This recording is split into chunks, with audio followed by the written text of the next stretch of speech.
এই দুনিয়ার মহাব্বতে মানুষ মানুষ মারিয়া ফেলায়। ভাইরা ভাই ভাইকে মারে, সন্তান বাবারে মারে, বাবায় সন্তানের মারে।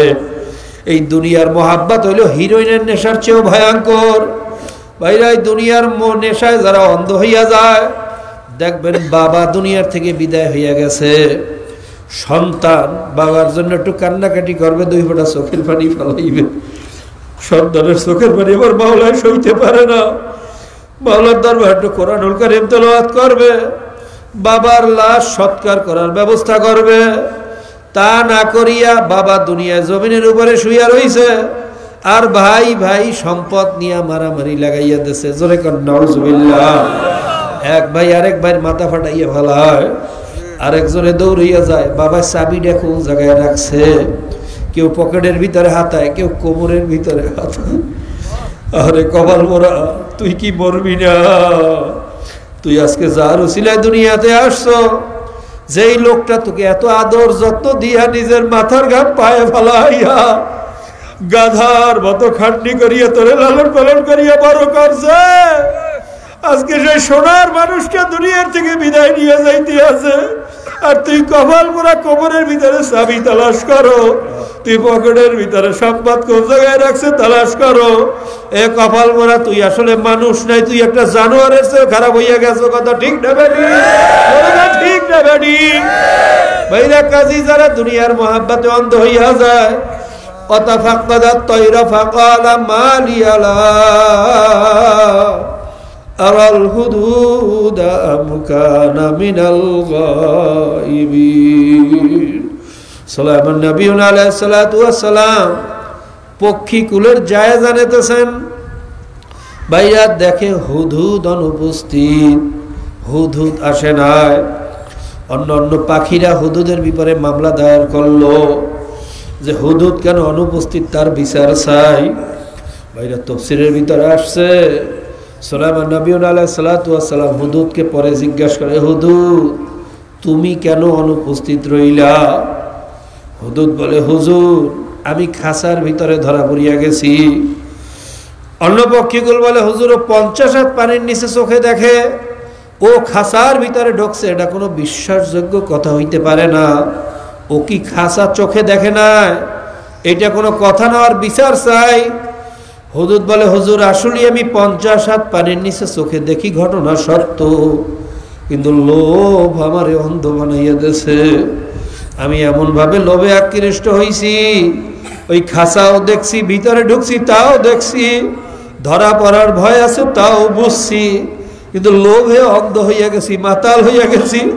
হুজুর আমার দোষ না, দোষ আমার লোভের।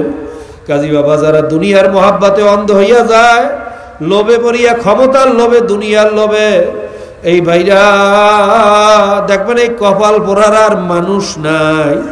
এদের দ্বারা এমন কোন কাজ নাই যে খারাপ কাজ তাদের দিয়া করানো যায় না। কথা ঠিক না বেঠি? ঠিক না বেঠি?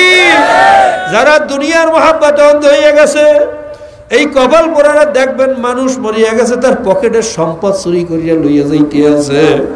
এ কপাল পোড়া, তুই কতক্ষণ বাঁচবি? মৌতের তো 1 সেকেন্ডের কোনো ভরসা নাই, তোর পিছনে কিন্তু আজরাইল ঘুরতে আছে, শুধু একটু মালিকের হুকুমের অপেক্ষায় আছে। হুকুম পাওয়ার সঙ্গে সঙ্গে যখন দারোগার মতো খাপ করে থাবা মারবে, কলিজার রগগুলোরে সিরিয়া সিরিয়া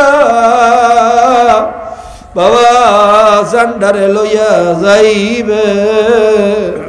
দুনিয়ার সমস্ত ডাক্তার একত্রিত হইয়াও তো আর রাখতে পারবে না। কাজে কপাল পোড়া, তুই যেহেতু মরবি, তুই আরেকটা মানুষের কিভাবে মারো, আরেকটা মানুষের কিভাবে ঠকাও? আসলে তুই মানুষ নাই, তুই একটা জানোয়ারে পরিণত হইয়া গেছো। কাজী ভাইরা যাদের কপাল পড়িয়া গেছে, আবু জাহেলের মতো দুনিয়ার মহাব্বত অন্ধ হইয়া গেছে, ওই কপাল পোড়াদেরকে যত বুঝাইবেন, যত বলবেন, ভাই দেখ গাছের ভিতরে আমার আল্লাহর নাম, মাছের গায়ে আল্লাহর নাম, ফুলের গায়ে আল্লাহর নাম, গোশতের টুকরায় আল্লাহর নাম। ইন্টারনেট তালাশ করলে দেখা যায় কাকে ডাকে আল্লাহ আল্লাহ, কুকুরে ডাকে আল্লাহ আল্লাহ, মোরগে ডাকে আল্লাহ আল্লাহ, এবং যত জায়গায় পাওয়া গেছে আমার আল্লাহর নামই পাওয়া গেছে। কোন জায়গায় ভগবান, গড আর ঈশ্বর পাওয়া যায় না। ঠিক না বেঠি? ঠিক না বেঠি? আল্লাহ বাইরে বাংলাদেশে কত ঘটনা মাওলা দেখাইতে আছে। কয়েকদিন আগেও দেখছেন ইলেকট্রিক মিডিয়ায় প্রচার হয়েছে, একটা কবর খোদার পরে ওয়ালের ভিতরে লেখা উঠিয়া যায় ইয়াসিন ওয়াল কুরআনিল হাকীম। জোরে কোন সুবহানাল্লাহ। ভাইরা আল্লাহ উত্তর অঞ্চলে একটা মোরগ ধরলেই জিকির শুরু করিয়া দেয় আল্লাহ আল্লাহ আল্লাহ। এরকম কত ঘটনা। খুলনা একটা কুকুরের বাচ্চা ভাইরা জন্মের পর থেকে যে জিকির শুরু করছে আর থামে না। আমার মাওলার জিকির করতে করতে 2-2.5 দিন পর দুনিয়া থেকে বিদায় হয়ে গেছে। আল্লাহ ভাইরা আমার প্রশ্ন হলো, যদি আমার মালিক একজন নাই থাকে তাইলে এই ঘটনাগুলা কে ঘটাইয়া দেখাইতে আছে? জোরে গান কে দেখা, জোরে গান কে। এর পরেও যাদের বুঝে আসে না, এই কয়েকদিন পরেই কোরবানি আসতে আছে, নিজের হাতে একটা পরীক্ষা করিয়া দেখো বাবা। বাবা পায়ে হাত দিয়েও বলিয়া গেলাম, একটু পরীক্ষা করিয়া দেখো। কোরবানির গরু জবাই দেওয়ার পর দেখবা কলিজাটা আস্তা। কোরবানির গরু ছাড়া যত গরু আছে সব গরুর কলিজা 2 পাট। কথা ঠিক না বেঠিক? বাইরে অনেকে জানে, অনেকে মনে হয় জানে না। আমরা অনেক পরীক্ষা করিয়া দেখছি, খোদার কসম খাইয়া চ্যালেঞ্জ দিয়ে বলিয়া গেলাম, বাবা আমার পরিচয় সবাই জানেন, আমাকে সবাই চেনেন। যদি মিথ্যা প্রমাণ হয় আমাকে জুতা মারিয়েন, থুতু মারিয়েন, আমার কোনো দাবি নাই। আমাদের শায়খ মোর্শেদ হযরত পীর সাহেব হুজুর চরমনাই আব্বাজান রাহমাতুল্লাহ আলাইহি প্রত্যেক কোরবানিতে আমাদেরকে ডাকিয়ে নিয়ে দেখাইতেন, এ দেখ মাওলার কুদরত সৈয়দ। যখন সিনাটা ভারিয়া কলজাটা ভারী করতো, আমরা এক ভাই আরেক ভাইকে বলতাম, আব্বা এখনই আমাদেরকে ডাকবে। ইমানকে শানিত করার জন্য আব্বাজান প্রত্যেক কোরবানিতে আমাদেরকে ডাকতে, দেখ মাওলার কুদরত সৈয়দ। আমার প্রশ্ন হইল, যদি গায়েবের মালিক আমার একজন না থাকেন তাহলে কোরবানির গরুর কলিজাটা গোপনে আস্থা বানাইল কে? আরো জোরে বলেন কে? ওই গাছের গায়ে, গাছের গায়ে, মাছের গায়ে, ফুলের গায়ে, কবরের গায়ে আমার মাওলার পবিত্র নামটা লেখলো কে? বাবা যাদের কপাল পড়ছে, কপাল পড়ারা কোনোদিন বসবে না। আজকে ইউসুফ ইউহেনার মতো বিখ্যাত ক্রিকেটার মাওলার পরিচয় পাইয়া মুসলমান হইয়া যায়। আজকে টনি ব্লেয়ারের শালী, সাবেক প্রধানমন্ত্রী, ব্রিটেনের প্রধানমন্ত্রীর শালী লরেন বুথ আমার মালিকের পরিচয় পাইয়া মুসলমান হইয়া গেছে। আজকে বাইরে ডক্টর লুইস আমেরিকার বৈজ্ঞানিক মালিকের পরিচয় পাইয়া মুসলমান হইয়া যায়। শিব শক্তি মহারাজ বৃন্দাবন সহ 12টা আশ্রমের মালিক, 22টা ভাষায় কথা বলতে পারে, 4টা ভাষায় ডক্টরেট ডিগ্রি। বাইরে 25 কোটি হিন্দুদের ধর্মীয় ভগবান আল্লাহ মালিকের পরিচয় পাইয়া মুসলমান হইয়া গেছে।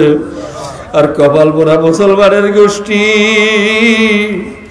বিনা চেষ্টায় মুসলমানের ঘরে জন্ম হইয়া, বিনা চেষ্টায় ইমানের দাওয়াত পাইয়া, মাওলার পরিচয় পাইয়া ইহুদি খ্রিস্টানের পিছনে ঘরে আর ইহুদি খ্রিস্টানের জুতা টানে। কথা ঠিক না বেঠিক? ঠিক না বেঠিক? এই কপাল পোড়ারা দুনিয়াও ধ্বংস করতে আছে, আখেরাতও ধ্বংস হবে। কাজী বাবা পায়ে হাত দিয়েও বলিয়া গেলাম, আমার মাওলার চেনো, আমার মাওলার পরিচয় নিয়ে কবরে রওনা করো। ইমান আমল ঠিক না করিয়া কবরে যাইও না বাবা। কবরে কিন্তু কোনো চালাকি, বুদ্ধিমানি, মুফতিগিরি, মুহাদ্দিসগিরি, পীরগিরি, মুরিদগিরি এইগুলো কিন্তু চলবে না। আল্লাহর রাসূল তার মেয়ে ফাতেমাকে বলেন, হে ফাতেমা, ইয়া ফাতিমাতু আনখিজি নাফসাকি মিনান নার। মা, ইমান আমল দুরুস্ত না করিয়া জাহান্নামের আগুন থেকে নিজেকে না বাঁচাইয়া কবরে যাইও না। কবরে কিন্তু নবীর পরিচয় চলবে না মা। মা, ইমান আমল দুরুস্ত করিয়া কবরে যাও, কোন পরিচয় দিয়া কবরে চলা যাবে না। কাজী ভাই, আল্লাহর রাসূল যদি তার মেয়েকে এই কথা বলতে পারেন, তাহলে তোমার আমার মতো মোল্লা মৌলবীর অবস্থা কি হবে বাবা? পায়ে হাত দিয়েও বলিয়া গেলাম, একটু চিন্তা করো, একটু চিন্তা করো। একটু চিন্তা করিয়া মাওলাকে চিনিয়া তারপর কবরে রওনা করিও।